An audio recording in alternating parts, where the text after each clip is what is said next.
Claro. Si no mal recuerdo, estuvimos ya en cuanto a los cromosomas y la descripción de la ubicación de los genes en el cromosoma. Ahora bien, los cromosomas tal como los describimos, con su agrupación y sus características, sean metacéntricos, submetacéntricos, sacrocéntricos, etc., es específico para el ser humano. En nuestro caso, nosotros tenemos 23 pares de cromosomas, 22 pares somáticos y 2 sexuales, ¿no? Ese es, y eso corresponde a lo que se define como cariotipo. Ese es nuestro cariotipo. Cada especie tiene su propio cariotipo. El de nosotros es el que estamos mencionando acá. Pero debemos reconocer que cuando uno habla de los cromosomas, estamos hablando del DNA que está condensado en una fase del ciclo celular y que básicamente es o la mitosis o la meiosis, ¿no? Un cromosoma, como mencionamos, en realidad su carga genética está duplicado. Cada cromosoma tiene 2 cromatinas o cromátides. ¿Qué cosa tiene? 2 cromátides. Cada cromátide tiene toda la carga genética y está duplicado con la otra cromátide. O sea, en buena cuenta, acá, si bien cierto son 23 pares cromosomales, 23 pares de cromosomas, pero la carga genética está duplicada. Y así estamos viendo. Y eso solamente lo vemos, como decimos, en la mitosis y en la meiosis, ¿no? Ahora bien, en caso de nosotros, y para efectos de la transferencia de la carga genética,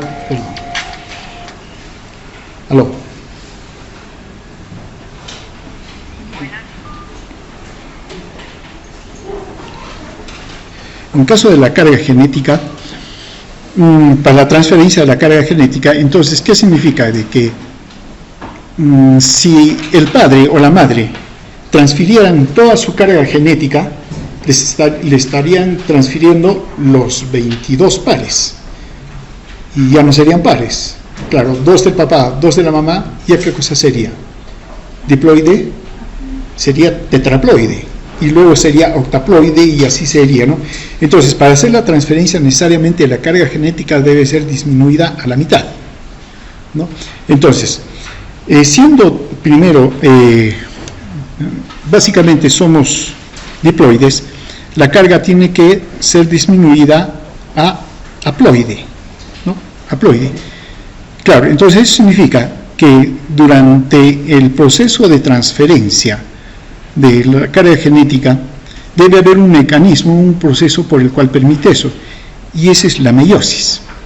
En la meiosis, y esta se da solo en las células germinativas, entonces en la meiosis sí se van a multiplicar estas células, pero disminuyendo la carga genética de tal manera que las células germinativas son haploides.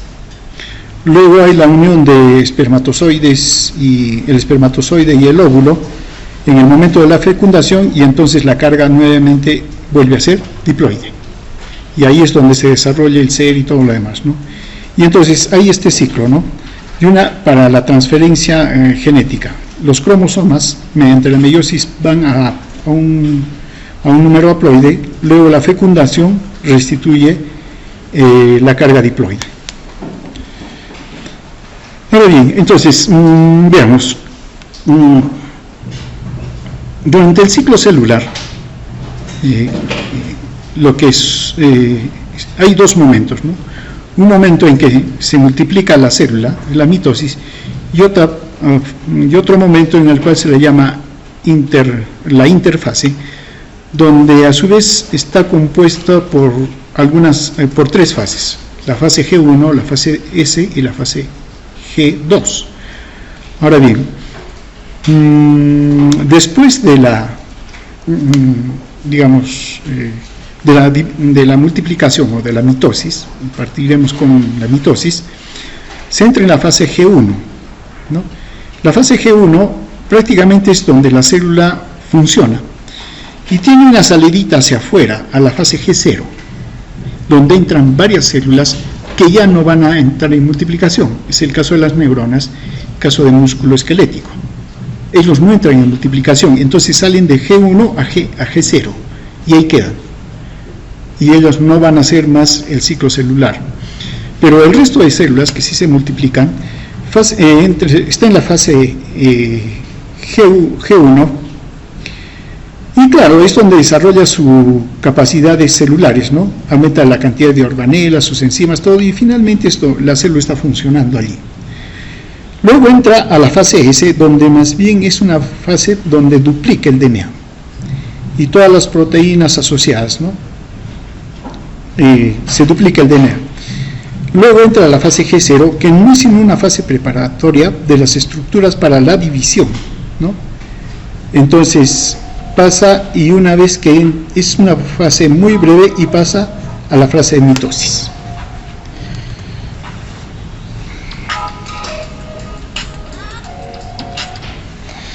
¿Aló? Sí, estoy en clases, ya no he tenido tiempo de regresar. Estoy en clases.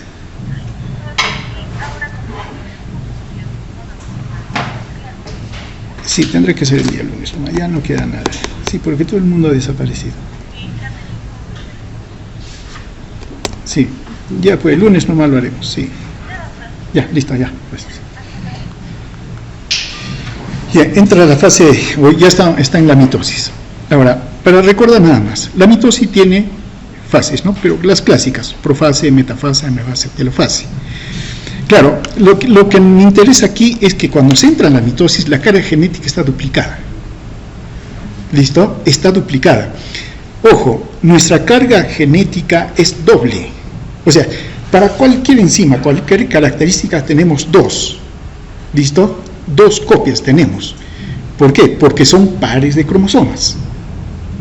Pero a su vez, cuando se entra en mitosis, está duplicado. Eso significa que en buena cuenta sería tetraploide, pero no hablamos en esos términos, porque el cromosoma sigue siendo, el número sigue siendo par, sigue siendo 23, solo que cada cromosoma está duplicado. Su código genético en cada cromosoma está duplicado, por eso tiene dos cromátides. Entonces, cuando se entra acá a mitosis, nuestra carga duplicada está duplicada. Esa sería la expresión más clara, ¿no? La carga genética, que ya la tenemos, sin entrar en multiplicación, es doble, ¿no? En este caso más bien está duplicado. Entonces hay duplicación de lo duplicado. Bueno, lo que interesa es tener ese concepto claro. Ahora, se entra a la profase, ustedes también la conocen, comienzo de la condensación del cromosoma. En la metafase sí se forma el uso mitótico y los cromosomas están condensados, ubicados en el plano ecuatorial. Listo, eso es lo típico que nosotros conocemos. Y cuando se hace el cariotipo, justamente se induce la mitosis a células, cualquiera de ellas. Usualmente se utiliza las células, los glóbulos blancos, se les induce a que entren a mitosis y se les detiene en metafase. Y se les detiene en metafase y luego por la técnica que hay, se les extrae el cromosoma. Y los cromosomas que vemos son estos. Claro que no están ordenaditos así, están por ahí desperdigados, pero están ahí. Es lo que se tiene en esta fase, en la metafase, ¿no? Listo. Luego viene la anafase, donde las cromátides hermanas migran a los polos opuestos.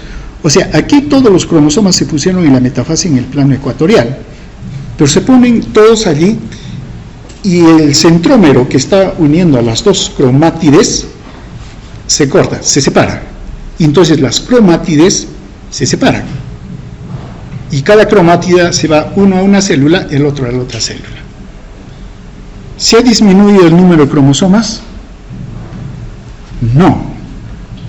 ¿Se ha disminuido el número de cromátides? Sí. ¿Se ha disminuido la carga genética? Sí. Porque estaba duplicado la duplicación. Ahora solo está duplicado la carga genética. ¿Sí? ¿Se entiende, no es cierto? Listo. Bueno, si ustedes han entendido eso, saben genética.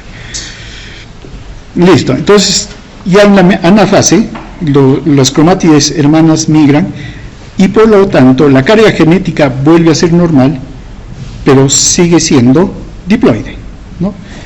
Y se tiene dos células, cada uno con su núcleo, y que son idénticos, con la misma carga genética.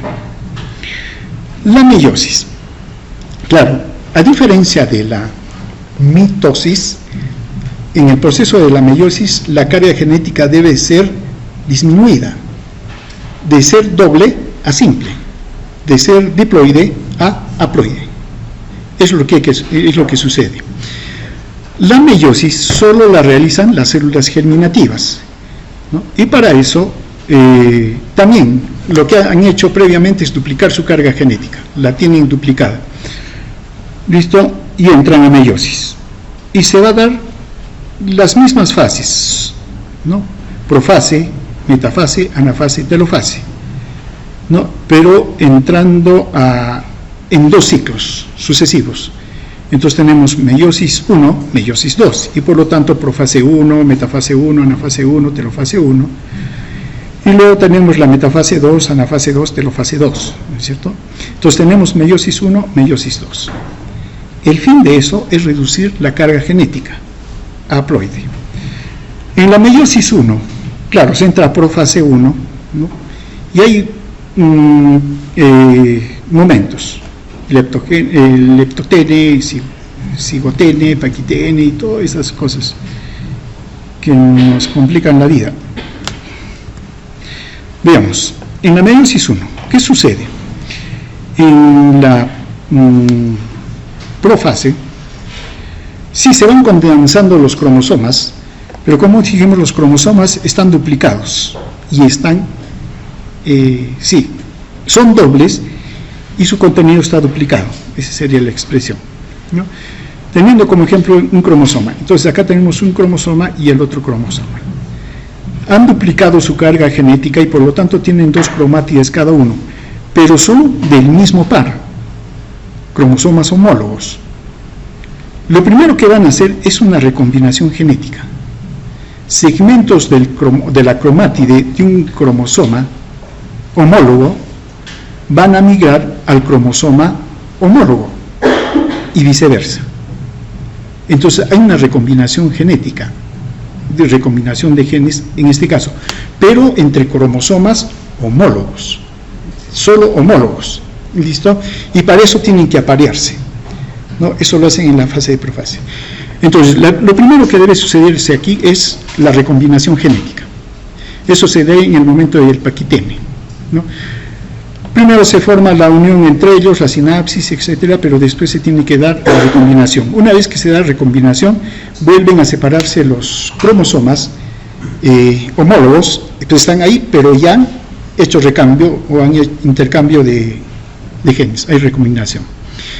En el momento que ya viene, ¿qué sería?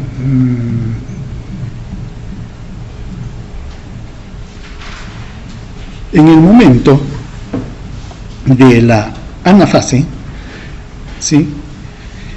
Lo que va a suceder es que los cromosomas homólogos se van a separar, los homólogos. Claro, hasta entonces estaban uno al lado del otro, ¿no? Los cromosomas homólogos. Pero ahora, ¿qué sucede? Que cada cromosoma se va a separar, pero cada cromosoma sigue teniendo sus dos cromátides. Entonces, un miembro del par de un cromosoma se va a una célula, o a la futura célula, y el otro al otro lado. Pero en ambos casos son cromosomas homólogos, pero todavía tienen la carga genética duplicada. Eso significa que tienen las dos cromátides. Y es lo que sucede acá. Estos son los pares homólogos. Esto se va hacia una célula, hacia una célula, y este se va hacia la otra célula, ¿no? Y fin de la meiosis 1. Conclusión: en la meiosis 1 ha habido recombinación genética y ya las células que están derivándose ya no son diploides, ya son haploides. Pero ¿qué tenemos todavía? Que la carga genética sigue siendo duplicada. ¿Por qué? Porque cada cromosoma que ha migrado hacia cada lado tiene todavía 2 cromátides. En esas condiciones entra a la meiosis 2. A meiosis 2. Entra a la metafase. Se disponen igual en el plano ecuatorial, ¿no? Y en la anafase, más bien las cromátides hermanas migran a polos opuestos, recién allí. Y se separan las 2 cromátides. Y una se va a cada lado. Conclusión. Cada célula va a obtener ya solo una cromátide, lo que implica una carga genética, pero simple, haploide, ya no duplicada. Y claro, si tomamos en cuenta la primera división y luego la segunda división, tenemos teóricamente 4 células que tienen carga haploide y listo. Es lo que tienen, no tienen más, ¿no? Entonces, en la segunda división meiótica se separan las cromátides y lo que estaba duplicado ya deja de ser duplicado. ¿Listo? Muy bien. Entonces, terminada la meiosis 1-2, tenemos células germinativas que tienen una carga, tienen los 23 pares de cromosomas. No, estoy hablando mal. Tienen los 23 cromosomas. No tienen los 23 pares, tienen los 23 cromosomas. La diferencia en una u otra es que, como el par sexual es X o Y, claro, a unos les toca el X, a los otros les toca el Y. Ahí más bien no hay, digamos, ahí hay diferencia, ¿no? Y listo. Entonces, lo que tenemos, entonces ya son las células comprometidas, ¿no? Células germinativas primordiales, ¿cierto? Pero que ya van a dar lugar a las células propiamente, digamos, maduras posteriormente, como son el óvulo y el espermatozoide. Pero pongámonos en cada uno de ellos. En caso de la mujer, en caso del óvulo, claro, esta se origina de la célula germinativa primordial. Esta célula más bien hace multiplicación por mitosis. Eso es lo que hace. Hasta que ingresa, empieza a diferenciarse hacia la ovogonia, ¿no? La ovogonia también es otra célula, ya la podemos considerar una célula germinativa primordial específica. Entra también en mitosis, no hace meiosis, ¿no? Ahora, un grupo de células o una parte de las células que han hecho mitosis de las ovogonias, una parte va a entrar a meiosis y duplica su DNA, duplica. Cuando hace eso, la consideramos como ovocito primario. Ahora bien, el ovocito primario es el que entra a la primera división meiótica. Es el primero. Luego el ovocito primario continúa con la meiosis, entra a la segunda división meiótica. Y al final tenemos el ovocito maduro. Esto es la secuencia, ¿no? Ahora bien, en el caso del óvulo, cuando se da desde el ovocito primario, sí se da la división de la carga genética. Se tiene una célula con el ovocito, que es el ovocito secundario, pero en el otro lado no le llega nada del aparato citoplasmático de la célula y solamente es un núcleo que lo consideramos como cuerpo polar. Eso no funciona, va a desaparecer. De ahí en adelante ya no funciona esto, ¿no? Todo esto desaparece. Claro, solamente para ejemplos de diseño es que se ha vuelto a poner acá, pero esto queda aquí, esto desaparece y termina todo. Pero ¿cuál ha sido el resultado? Que el ovocito secundario, ¿qué carga genética tiene? Ya hizo división meiótica 1. Ya, ¿cómo está su carga genética? Levanten la mano. Sí, señorita. Usted, la de lentes. Es haploide. Ya, ¿qué más ha hecho? ¿Qué más? Es haploide, pero hay algo más. 2 cosas más todavía hay. No, si es la consecuencia. El cuerpo polar, el primero, era su pariente, era su hermana, pero eso desaparece. Ya, ha habido disminución, ha pasado de diploide a haploide. Listo. ¿Qué más? ¿Qué más? Algo más. Son dos cosas que suceden en la primera división meiótica.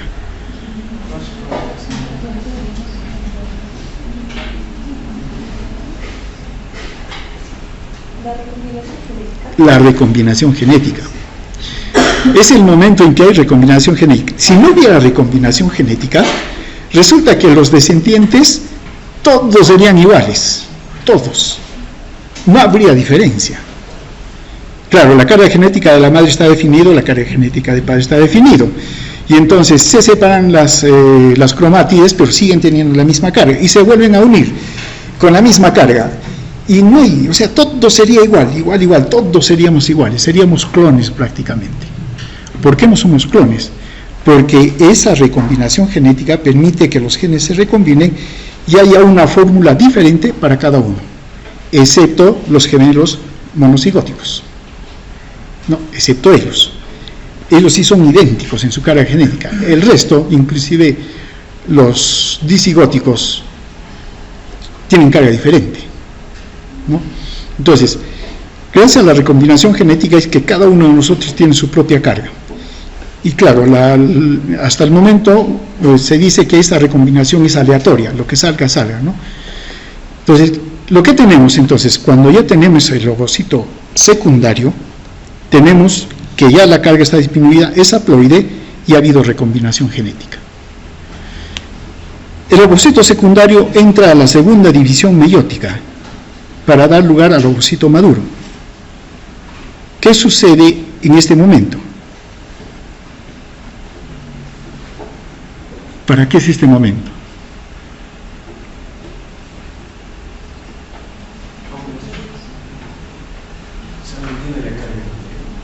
Se mantiene la carga genética, ya se mantiene, pero ¿por qué este segundo momento?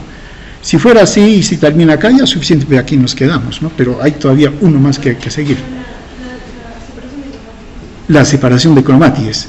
Cierto, el ovocito secundario es haploide, pero su carga genética está duplicada, porque tiene dos cromátides. Entonces, esos cromosomas que ahora forman un haploide, sus cromátidas deben ser separadas, y las cromátides se separan acá. Conclusión, el ovocito maduro ya, después de las dos divisiones meióticas, tiene su carga genética, es haploide y la carga genética está duplicada, simple, es simple. Le falta la otra mitad. La otra mitad se va a reconstituir cuando haya la fecundación por el espermatozoide. Es lo que va a suceder. Listo. En caso del espermatozoide, también sucede lo mismo, ¿no? En la espermatogénesis. Y la célula comprometida ya para la formación de los espermatozoides es la espermatogonia. La espermatogonia hace mitosis, se multiplica y se multiplica, ¿no? Pero una parte de ellos, un grupo, entra a lo que se llama el espermatocito primario. Se compromete con la meiosis. El espermatocito primario entonces es la célula, la espermatogonia, que va a entrar a meiosis, y entra a primera división meiótica. Y tenemos el espermatocito secundario. ¿Qué ha sucedido acá? ¿Qué ha sucedido? Levante la manito. ¿Qué ha sucedido?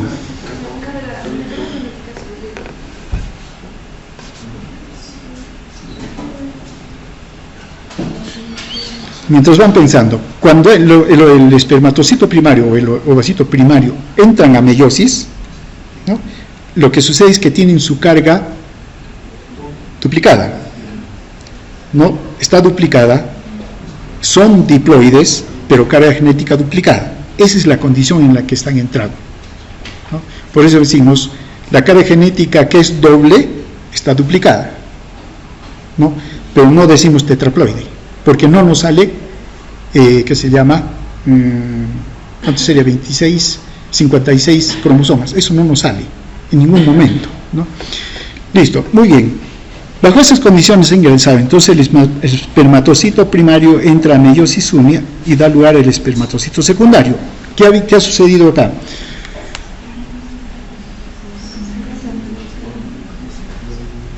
Uno, ¿qué ha sucedido?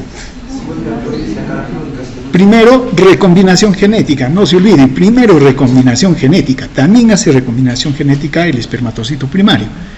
Y segundo, se ha convertido en haploide, es haploide. Listo, muy bien. Tenemos el espermatocito secundario, pero la carga genética está duplicado. Prueba de ello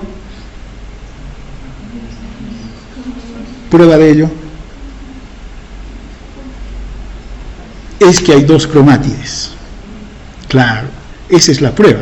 Ese cromosoma tiene dos cromátides. Eso nos demuestra que la carga genética está duplicada. Sí, la terminología tiene que acostumbrarse, ¿no? Listo, tenemos el espermatocito primario, o secundario, perdón. En el caso de los espermatocitos, aquí sí hay dos células, ¿no? Y las dos entran a meiosis 2. ¿Qué sucede en la meiosis 2? La carga genética queda doble, se vuelve simple. La prueba de ello es que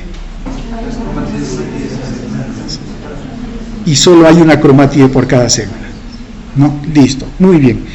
Como entran en división, entonces acá tenemos por cada una de ellas dos células. Entonces al final tenemos 4 células, 4 espermátides, no espermatozoides.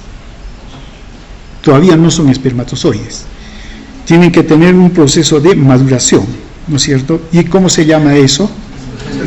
Espermogénesis. Listo, muy bien. Muchachos expertos en genética.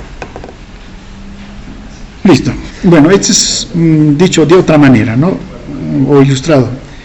La espermatogonia en este caso, o la ovogonia, son los que hacen mitosis y mantienen el número de células, digamos, como células germinativas primordiales para que haya la reserva necesaria para que se siga produciendo. Estamos hablando acá en caso de la espermatogénesis, ¿no? Pero es válido también para la ovogénesis. Está el espermatocito primario que entra a meiosis 1, espermatocito secundario que entra a espermatocito primario que entra a primera división meiótica, el espermatocito secundario a meiosis 2 y tenemos los espermátides. Luego ya tenemos los espermatozoides. Pero hay algunas diferencias, claro, en la meiosis, entre el sexo masculino y femenino. El comienzo de la meiosis, ¿no?, en el varón empieza en la pubertad, en sus células germinativas, ¿no? Pero miren, en caso de la mujer, en el embrión temprano, allí empieza la meiosis. O sea, ya ingresan las células germinativas, las ovogonias, empiezan su meiosis en el caso de la mujer. En caso de los varones, empieza en la pubertad. La duración de todo este proceso de meiosis, en caso del varón, dura entre 60 a 65 días. En el caso de la mujer, 10 a 50 años. Y es más, no concluye si es que no ha habido fecundación. Solo la meiosis 2 concluye en caso del óvulo cuando hay fecundación. Si no hay fecundación, no concluye. Es todavía esa condición. Pero bueno, si consideramos una señora de 50 años, claro, en el embrión temprano empezó, eso le agregamos un año y se detuvo. Y luego, claro, hasta sus 50 años, que fue el último óvulo que salió, ya pues 51 años dura. En caso de la menarquia, que sería el primer óvulo que sale, serían, bueno, hoy en día 10 años, si consideramos la menarquia que se ha adelantado, ¿no? Antes se consideraba 14, 15 años, ahora se ha adelantado a 12 años. El extremo está en 8 años todavía, el extremo, ¿no? Todavía no, pero el promedio está a 12 años ahora, ¿no? Número de mitosis en la formación del gameto, unas de 30 a 500 en caso del varón. Entonces eso implica que hay cantidad de espermatozoides. Pero miren, en caso de las mujeres, 20 a 30 mitosis, nada más. Estamos hablando de la espermatogonia, la ovogonia, ¿no?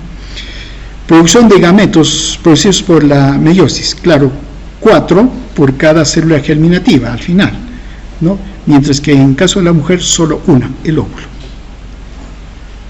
Esto tiene otra connotación, no para la carga genética que estamos señalando de las células nuclear, sino para la carga genética mitocondrial, porque hay dos claro, en caso de los mamíferos hay una organela que sí tiene DNA, que es la mitocondria. En el caso de las células vegetales es la mitocondria y el cloroplasto, ellos tienen también. Ahora, en caso de los mamíferos, la carga genética mitocondrial solo se transfiere por el lado de la madre. Nada más, porque el espermatozoide, cuando entra en maduración, no tiene aparato citoplasmático, no tiene mitocondrias. Entonces, en buena cuenta, el espermatozoide lo único que tiene es carga genética para ser restituida en el momento de la fecundación, pero no hay nada del aparato citoplasmático. Quien nos da todo eso es el óvulo, y por lo tanto eso viene con su carga genética mitocondrial. Entonces, todo nuestro código genético mitocondrial lo obtenemos de la madre. Ella es la única. Y claro, eso se utiliza también para rastreo, ¿no? La producción de gametos en la vida adulta, en caso del varón, de 100 a 200 millones por cada eyaculación, cantidades masivas. En caso de la mujer, un óvulo por ciclo menstrual, ¿no? Por alguna razón, los ovarios coordinan y por cada ciclo uno nomás produce. Y al otro ciclo supongo que le tocará al otro, ¿no? Y así está. Entonces, al final, en cada ciclo menstrual, entra un óvulo. ¿En qué ciclo se queda el óvulo detenido? En la meiosis 1. Ahí se queda. En la metafase 2. ¿Cómo se llama eso? Tiene su nombre. Dictotene. En dictotene. Ahí se queda. Y se queda. ¿Hasta cuándo? Hasta que la mujer entra en la pubertad, ¿no? Y ahí también, en realidad no es un solo óvulo el que empieza a activarse, sino son varios, pero completan la primera división meiótica y entran a segunda división meiótica, solo uno, el que está saliendo en la ovulación, ese solo. Una vez que sale, tiene que haber fecundación para que complete su segunda división meiótica. Si no hay fecundación, sin completar la segunda división meiótica, se sale, ya es eliminado en cada menstruación, ¿no? Entonces, hasta allí llega. Eso es lo que sucede entonces en la formación de las células germinativas en caso de varones y mujeres, y cómo está en relación con la meiosis. Listo, muy bien. Hasta ahí con la meiosis y todo lo que es carga genética. Ahora veamos la carga genética y su expresión. Claro, la carga genética está codificado en el ADN o DNA, si ustedes quieren, ¿no? Y claro, hay un dogma central, o había un dogma central, en el cual decía, el DNA está en el núcleo y el DNA entra en replicación, ¿no? Y eso permite la transferencia de la carga genética al descendiente y todo lo demás, ¿no? Entra en replicación. Entonces está aquí. Esa sería una función del DNA, la transmisión de la carga genética, y para eso hace replicación. Luego tiene que expresarse. Entonces, para expresarse se necesita la transcripción, no es sino la formación de RNA a partir del DNA. Y luego el RNA da lugar a la síntesis proteica, mediante el proceso conocido como traducción. Entonces tenemos replicación, transcripción, traducción. Claro, el dogma genético es ese. Pero ¿qué sucede? Hoy en día sabemos que esto también puede cambiar. Hay proteínas que se replican por sí mismas. ¿Cómo se llaman? Los priones. Y luego se replican. Entonces, no es exclusividad del DNA, en todo caso. Ahora, ¿hay inversión de la traducción de síntesis proteica a RNA? No que yo sepa todavía. No sé, pero por ahí. Pero sí, se puede sintetizar DNA a través de RNA. ¿Quién hace eso? ¿Quién hace eso? Mediante la transcriptasa inversa, el VIH. Claro. Con esos conocimientos, entonces este dogma central prácticamente se ha desdibujado, ¿no? Entonces, ha cambiado. Pero en el fondo sigue siendo lo mismo, o sea, se mantiene, ¿no? La carga genética se guarda, está codificado en el DNA y eso se duplica. Luego se expresa primero por transcripción y al final por la traducción, hasta la síntesis proteica, ¿no? Muy bien, entrando a la replicación. Claro, sabemos que la carga genética en el DNA está establecido por dos cadenas antiparalelas, ¿no? Que son complementarias, pero en realidad son antiparalelas. Implica que una está en sentido 5', 3', y la otra está en sentido 3', 5'. Listo. Pero nosotros sabemos que la unión de los nucleótidos solo puede ser en un solo sentido. ¿Cuál es el sentido? 5' a 3'. O sea,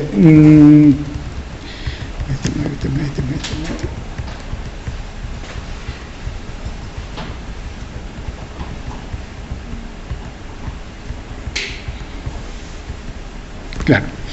Acá tenemos un nucleótido.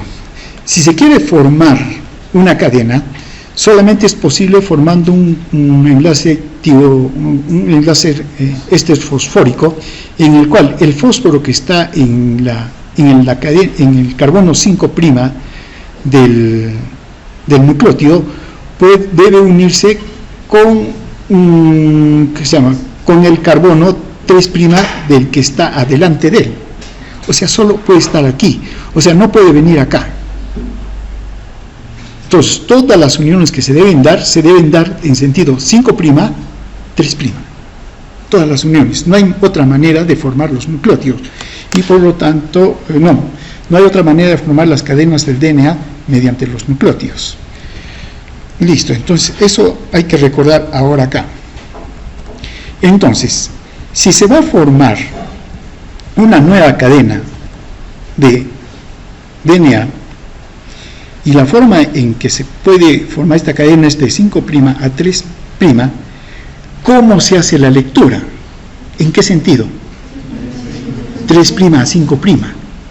Ese es el sentido de la lectura que se debe dar. Listo. Entonces, ya, muy bien. Tenemos acá las dos cadenas, 5' a 3', y se va separando.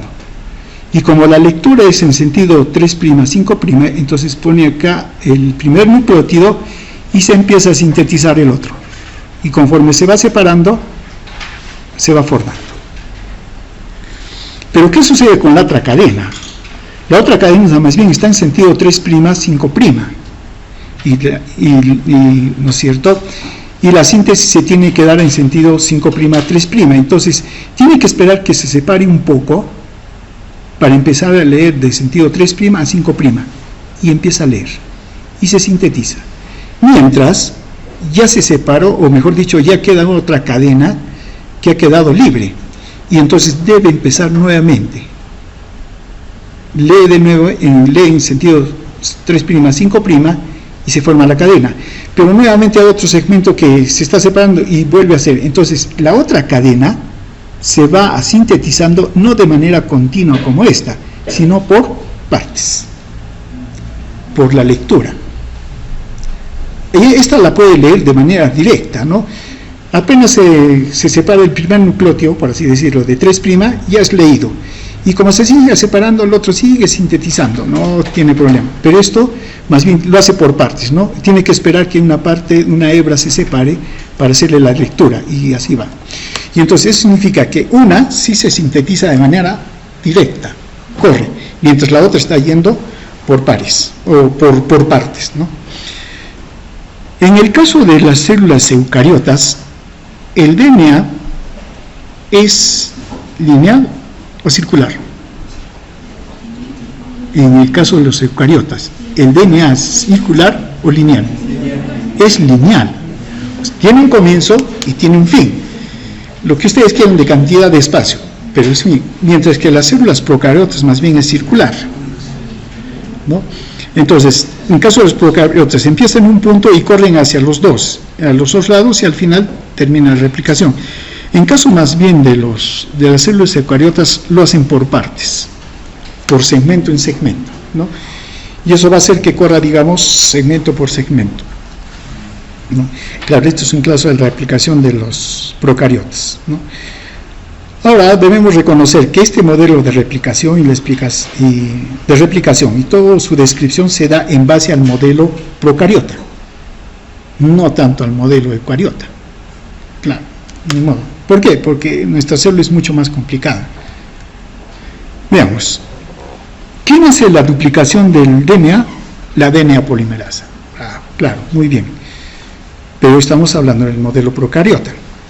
Y ahí consideramos tres tipos de DNA polimerasa, tipo 1, tipo 2, tipo 3.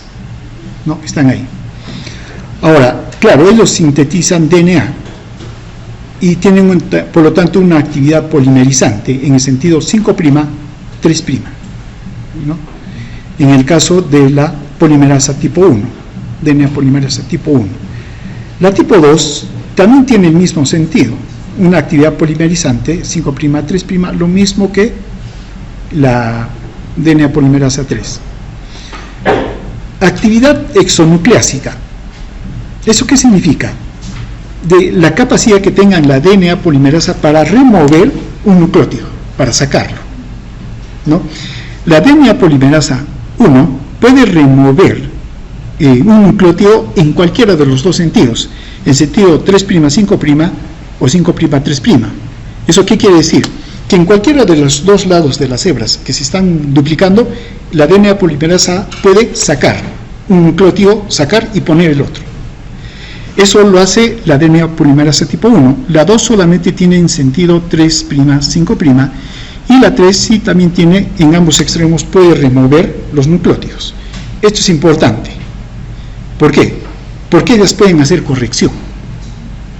Si se equivocó en poner un nucleótido, no, lo puede remover y poner el que es correcto. Entonces, eso puede hacer esto. Pero, bueno, vamos a ver más adelante algunas particularidades.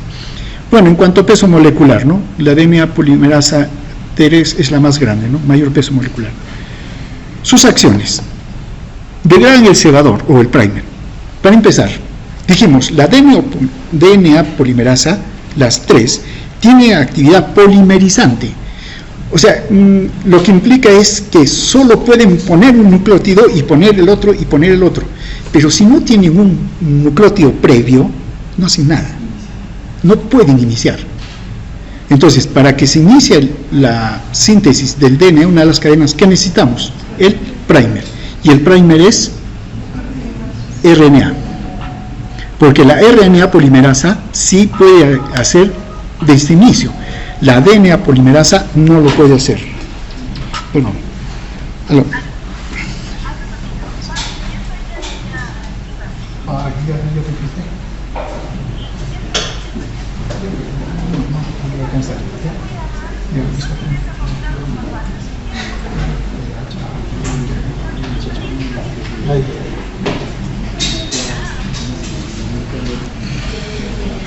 Ya. Entonces, miren, cuando se ha producido la duplicación, en algún momento el primer debe ser removido. ¿Quién lo puede remover? Solo la DNA polimerasa tipo 1, solo ella lo puede remover, porque la tipo 2 y la 3 no pueden retirarlo. Ahora bien, ¿qué más tienen? Claro, degradan. También añaden los nucleótidos correspondientes, pero una actividad polimerizante inversa. Claro, si retiró a la RNA que está en el sentido 5', para poder, tiene que completarse después esa parte que se ha sido retirada. Entonces sí tiene que ser sintetizado DNA, pero en sentido inverso. Ya no en sentido 5', 3', sino en sentido 3', 5', porque el nucleótido está en 3'. Entonces tiene que hacer el camino inverso. La DNA polimerasa tipo 1 sí lo hace, la 2 no lo puede hacer, y más bien la 3 sí lo puede hacer. Ambas tienen capacidad de corrección por lo mismo. Pueden corregir si es que un nucleótido estuviera mal puesto, lo pueden retirar. Bueno, comparativamente en cuanto a actividad molecular, como 600 la 1, 30 la 2, muy poco actúa, y 9000 la tipo 3. Claro, y generalmente nosotros nos basamos en esto para hacer las descripciones de la duplicación. Pero en caso de las células eucariotas, más bien las DNA polimerases se consideran como alfa, beta y gamma. Todos están ubicados en el núcleo. Acordemos que las procariotas no tienen núcleo, entonces están allí. En el caso de las eucariotas, sí, todo está en el núcleo. La gamma más bien está en la mitocondria. Actividad molecular, 80% la alfa, 10 a 15 la beta y 2 a 15 la gamma. A pesar que la mitocondria tiene código genético y se expresa, pero las mismas proteínas de la mitocondria generalmente no son sintetizadas a base de su código genético, sino a base del código genético nuclear, aunque ella misma tiene su propia carga, ¿no? Su peso molecular, claro, la alfa es la de mayor peso molecular comparativamente con las otras. Actividad exonuclásica de retirar, sí lo tiene la alfa y las otras no lo tienen. Funciones, sí, la replicación del DNA a través de la adenopolimerasa alfa. La beta repara lesiones del DNA y la otra en mitocondria, bueno, su función no está muy bien descrita. Claro, en algún momento se ha querido hacer la comparación. La alfa sería como la 3, la beta como la 2 y la gamma como la 1, perdón, y la gamma como la 2, pero no coinciden en muchas de sus actividades. Entonces no se puede hacer esa digamos, extrapolación. Muy bien, pero para la replicación del DNA no solo es necesario la DNA polimerasa, sino se necesita otras enzimas. Teniendo en cuenta a esta procariota, a esta célula, ¿qué se necesita? Claro, el DNA está empaquetado y enrollado y empaquetado, ¿no? Entonces necesita que alguien desenrolle la doble hélice del DNA. Eso lo hace esta enzima, la helicasa, ¿no? Desenrolla la doble hélice, ¿no? Se necesita una RNA polimerasa para que empiece a sintetizar el cebador, o el primer. Entonces necesitamos la primasa, ¿no? Ahora, se necesita un conjunto de proteínas de unión de las cadenas simples de DNA. Claro, si las dos cadenas se van a separar, el puente fosfodiéster es bien lábil. Entonces debe haber un aparato que las va a sustentar.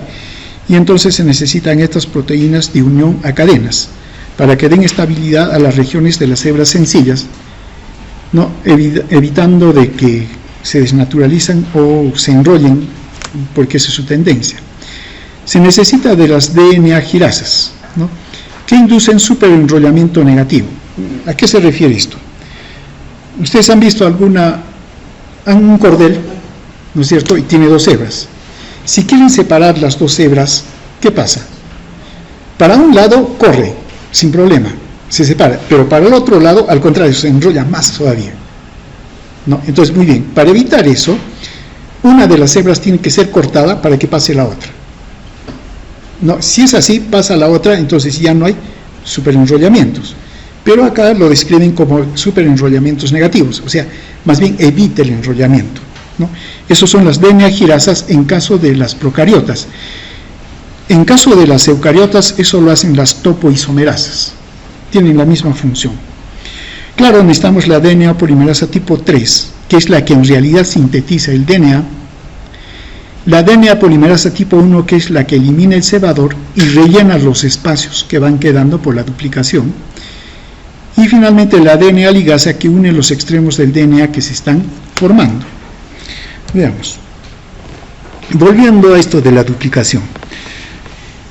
Una hebra, mejor lo haremos aquí.